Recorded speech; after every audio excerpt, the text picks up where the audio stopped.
Halo semuanya, di sini aku akan menjelaskan tentang profil dari sebuah pabrik, yaitu Pabrik Gula Jatiroto yang terletak di Kabupaten Lumajang. Pabrik Gula Jatiroto salah satu pabrik gula yang tergabung dalam PT Perkebunan Nusantara 11. Pabrik Gula Jatiroto merupakan pabrik gula terbesar baik kapasitas giling maupun luas areal kerjanya. Pabrik Jatiroto terletak di Jalan Ranu Pakis nomor 1 Irwan Kalibotolor, Kecamatan Jatiroto, Kabupaten Lumajang, Jawa Timur. Pabrik gula Jatiroto memiliki peran penting dalam memenuhi kebutuhan gula nasional.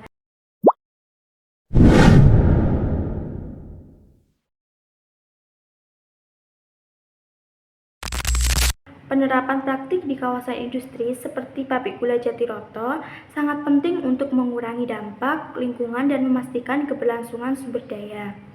Inisiatif seperti pengolahan limbah tebu menjadi energi terbarukan dapat membantu mengurangi jejak karbon. Selain itu, keinginan dalam praktik pertanian tebu juga mendukung kesejahteraan petani lokal dan menjaga ekosistem menciptakan energi antara industri dan lingkungan. Pabrik Gula Jatiroto sudah memiliki sertifikasi baik untuk lingkungan mutu dan kualitas produk. Oleh karena itu, Pabrik Gula Jatiroto senantiasa berinovasi dalam menjaga mutu dan kualitas produknya. Tentunya tidak lepas dari perencanaan pengolahan bibit unggul. Maka dari itu, Pabrik Gula Jatiroto menerapkan mekanisme pengolahan lahan.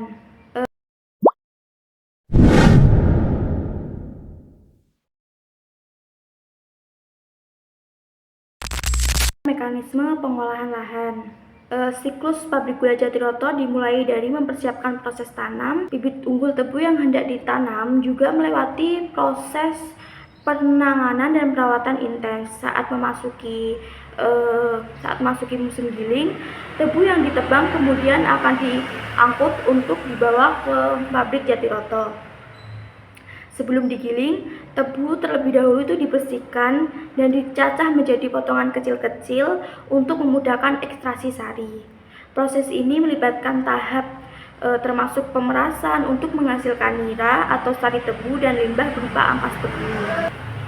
Kemudian tebu yang sudah bersih itu diperas menggunakan mesin penggiling. Kemudian keluarlah air nira atau sari tebu. Selanjutnya sari tebu dimurnikan menggunakan kapur dan sulfur untuk menghilangkan kotoran. Kemudian dipanaskan melalui proses evaporasi untuk mengurangi kandungan udara hingga menghasilkan sirup yang pekat. Sirup ini dikristalkan menjadi gula kasar yang dipisahkan dengan centrifuge sebelum diolah menjadi gula siap jual. Tahap terakhir adalah pembuangan limbah. Limbah dari pabrik gula tersebut terdiri dari limbah padat, cair, dan gas. Pada limbah padat itu contohnya seperti bagas atau serat tebu. Nah, itu sering dimanfaatkan sebagai bahan baku boiler atau pembuatan kertas. Lalu limbah cair yang dihasilkan dari pencucian tebu dan pemurnian sari tebu atau jus tebu biasanya itu diolah dulu di instalasi pengolahan air limbah atau IPAL sebelum dibuang ke lingkungan. Nah, yang ketiga yaitu ada limbah gas, yakni gas emisi seperti CO2 itu atau karbon dioksida. Dari proses pemurnian juga diskuper untuk mengurangi dampak terhadap lingkungan. Nah, adapun dampak lingkungan di pabrik gula Jatiroto yakni meliputi emisi, limbah cair, dan konsumsi sumber daya. Yang pertama itu emisi. Pada proses pembuatan gula menghasilkan berbagai emisi yang memiliki dampak pada udara dan perubahan iklim. Yang pertama itu ada sulfur dioksida. Dampak ini dihasilkan dari penggunaan sulfur dalam proses pemurnian sari tebu dan pembakaran bahan bakar fosil. Nah, dari hal tersebut itu dapat memicu terjadinya hujan asam. Terus yang kedua itu ada partikulat udara. Nah, dampak dari partikulat udara ini disebabkan dari pembakaran serat tebu dan bahan bakar lainnya. Nah, Oleh karena itu, partikulat mencemari udara dan dapat menyebabkan masalah kesehatan pernafasan. Kemudian yang kedua itu limbah cair. Nah, limbah cair dari pembuatan gula dapat mencemari udara dan merusak ekosistem jika tidak dikelola dengan baik. Hal ini dapat menyebabkan yang pertama itu memiliki kandungan bahan organik yang tinggi. Hal tersebut terjadi karena limbah cair dari pencucian dan ekstraksi sari tebu mengandung gula sisa dan bahan organik yang tinggi. Nah, jika tidak diolah dengan baik, itu akan menyebabkan eutrofikasi di perairan. Nah, yang kedua itu penurunan kadar oksigen di udara. Hal ini disebabkan karena limbah cair kaya akan bahan organik yang dapat meningkatkan aktivitas mikroba yang pada akhirnya dapat mengurangi kadar oksigen di udara. Nah, dari hal tersebut dapat mempengaruhi organisme udara pada lainnya. Yang ketiga itu konsumsi sumber daya alam. Nah, pada pembuatan gula membutuhkan sumber daya alam dalam jumlah yang sangat besar. Hal ini dapat memberikan tekanan pada lingkungan. Yang pertama itu ada udara. Karena proses pembuatan tebu, ekstraksi tebu dan pendinginan memerlukan volume udara yang sangat besar. Nah, hal tersebut dapat mengurangi pasokan udara untuk kebutuhan masyarakat dan ekosistem di sekitar pabrik. Yang ketiga itu ada lahan, karena penanaman tebu itu kan sangat besar, dengan skala yang sangat besar. Nah, seringkali mengharuskan untuk pembukaan lahan. Nah, dari situ dapat menyebabkan deforestasi dan hilangnya habitat bagi flora dan fauna. Sekian dari saya. Bye.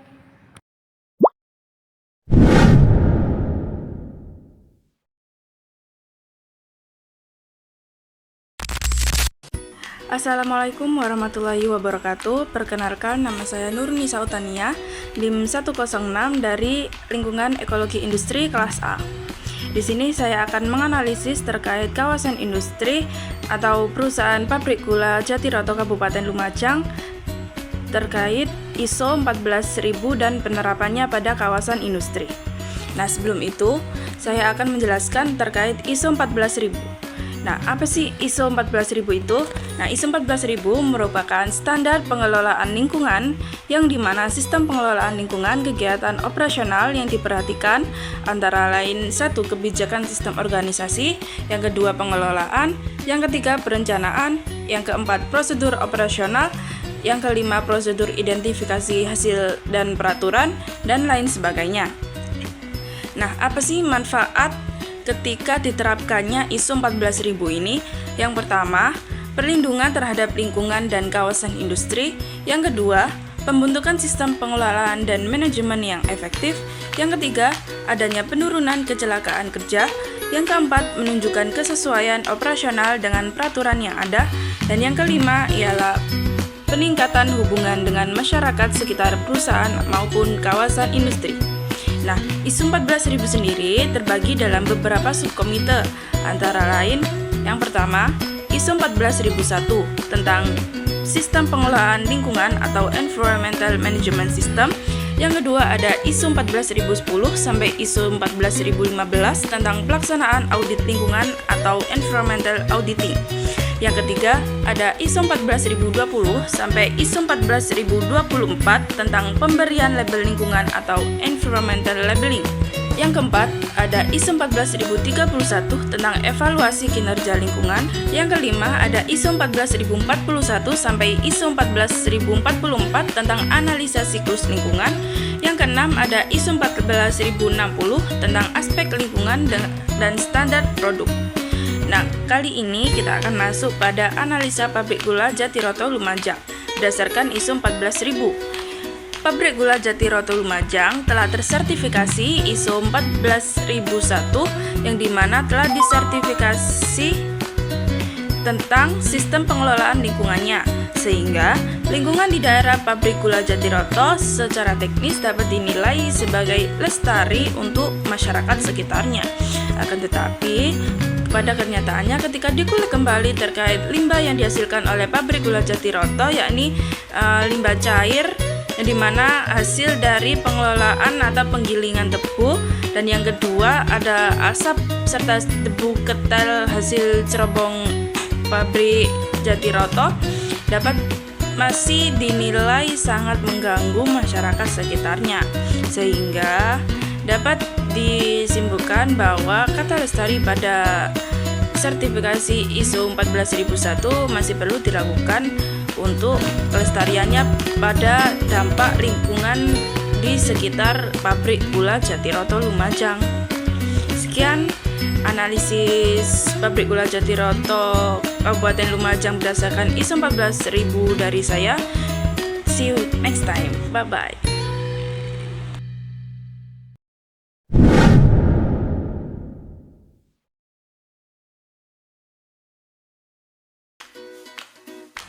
Assalamualaikum warahmatullahi wabarakatuh. Perkenalkan, nama saya Nurni Sautania, NIM 106 dari Lingkungan Ekologi Industri kelas A. Kembali lagi bersama saya.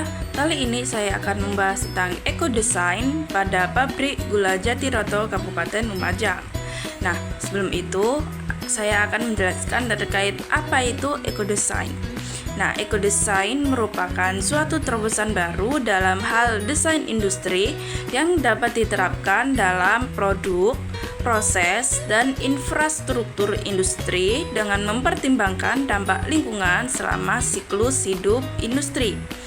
Nah, tujuan dari diadakannya ekodesain ini antara lain dapat menciptakan lingkungan industri yang minim akan limbah dan emisi, sehingga terjadi adanya inovasi, diferensiasi produk, ketaatan pada regulasi lingkungan, peningkatan daya saing, dan biaya produksi yang berkurang. Nah, apa aja sih prinsip-prinsip yang dibawa pada ekodesain ini? Nah, yang pertama ada efisiensi material dan energi, yang kedua simbiosis industri atau simbiotik industri, yang ketiga penggunaan bahan daur ulang dan ramah lingkungan pada kegiatan industri, yang keempat peningkatan efisiensi logistik dan transportasi, dan yang kelima ada pengelolaan limbah dan air. Nah, penerapan ekodesain yang dapat diterapkan dalam pabrik gula Jatiroto Kabupaten Lumajang ialah dapat dengan mengganti kemasan atau karung gula tersendiri menjadi kemasan yang bisa lebih ramah lingkungan, atau bisa kemasan yang berasal dari limbah ampas gilingan tebu, sehingga dapat mengurangi limbah yang terbuang pada masyarakat. Sekian analisis ekodesain terhadap pabrik gula Jatiroto Lumajang menurut saya. Sekian, terima kasih. Wassalamualaikum warahmatullahi wabarakatuh.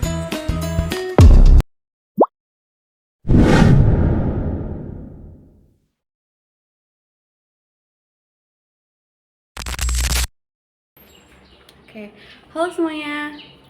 Jadi di sini saya akan menjelaskan mengenai analisis energi di kawasan industri.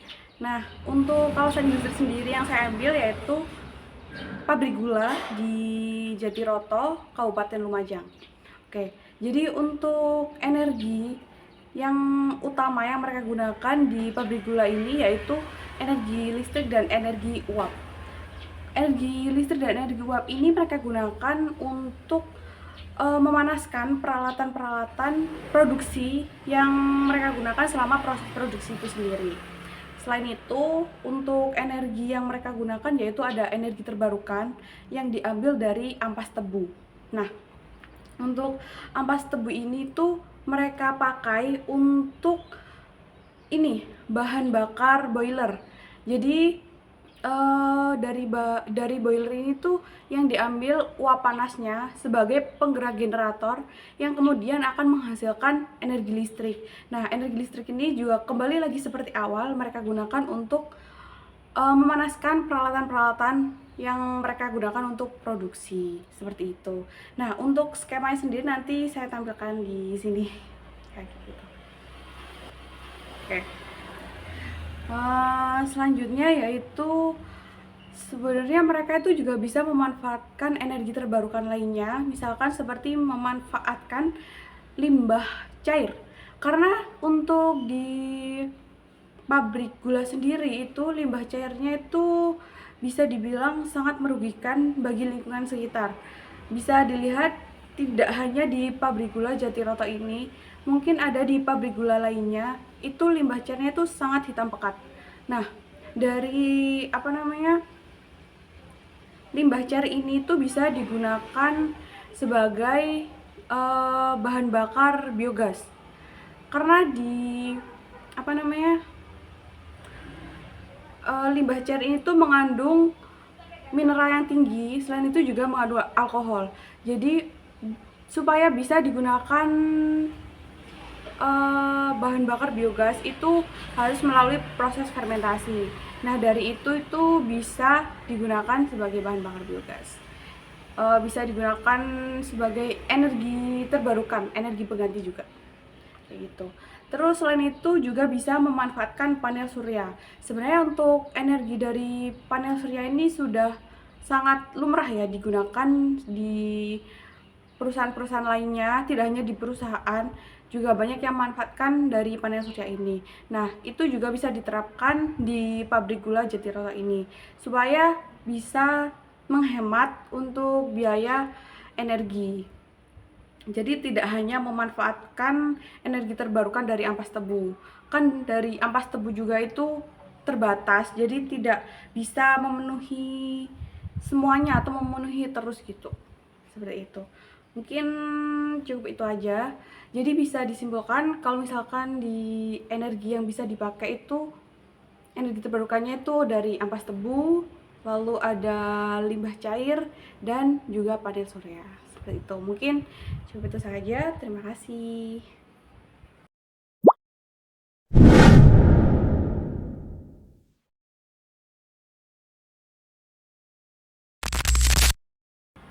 Halo semuanya.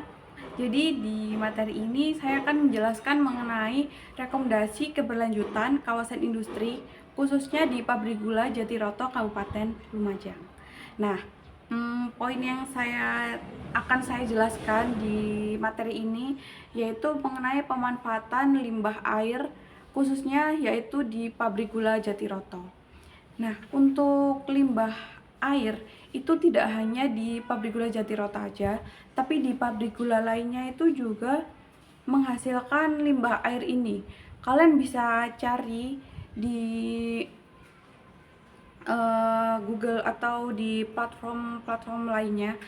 Itu untuk limbah air dari pabrik gula itu sangat-sangat hitam dan itu bisa mengganggu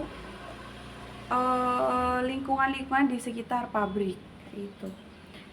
Tentunya itu menimbulkan dampak negatif ya. Terus untuk pemanfaatannya sendiri supaya limbah air ini itu tidak benar-benar tidak hanya bisa mencemari tapi juga bisa dimanfaatkan, yaitu dengan dijadikan bahan bakar biogas. Nah, gimana sih biar bisa digunakan sebagai bahan bakar biogas? Untuk itu pasti akan melalui beberapa proses. Prosesnya sendiri yaitu proses fermentasi. Karena dari limbah air itu sendiri itu mengandung mineral yang tinggi dan juga mengandung alkohol. Jadi pengolahannya itu akan melalui proses pengolahan fermentasi, khususnya itu fermentasi anaerob seperti itu. Lalu yang kedua yaitu saya akan membahas mengenai saling menguntungkan atau hubungan mutualisme antar pabrik. Jadi di suatu kawasan industri itu alangkah baiknya itu bisa saling melengkapi atau saling menguntungkan. Misalnya nih, saya ambil dari pabrik Jatiroto sendiri. Oke, sebenarnya tak jelasin dulu. Maksud dari saling menguntungkan ini tuh untuk limbah pabrik sendiri itu kayak bisa dimanfaatkan oleh pabrik lainnya agar lebih bermanfaat kayak gitu. Terus untuk contohnya sendiri dari pabrik Jatiroto atau pabrik gula ini yang bisa dimanfaatkan itu seperti ampas dari tebu itu bisa dimanfaatkan oleh pabrik mebel yang akan diolah ya jadi mebel. Jadi limbah ampas ini itu tidak serta-merta langsung dibuang gitu aja, tapi bisa dimanfaatkan oleh pabrik lainnya agar lebih bernilai atau memiliki nilai mutu yang tinggi seperti itu. Terus selanjutnya yaitu contoh lainnya itu juga bisa saling bekerja sama dengan pabrik pupuk organik, karena dari bahan baku gula itu kan tebu, itu kan bahan organik ya, jadi itu bisa dimanfaatkan sebagai pupuk organik kayak gitu. Terus selanjutnya akan membahas mengenai energi terbarukan. Sebenarnya untuk energi terbarukan sendiri itu sudah saya jelaskan di materi sebelumnya, bahwa energi terbarukan yang bisa dimanfaatkan di pabrik Jatiroto sendiri itu ada panel surya dan juga limbah air yang dimanfaatkan jadi bahan bakar biogas. Nah, sedangkan energi terbarukan yang sudah mereka lakukan yaitu dengan ampas tebu tadi yang diolah sebagai bahan bakar boiler seperti itu. Mungkin cukup sampai sini aja materi yang bisa saya sampaikan. Terima kasih.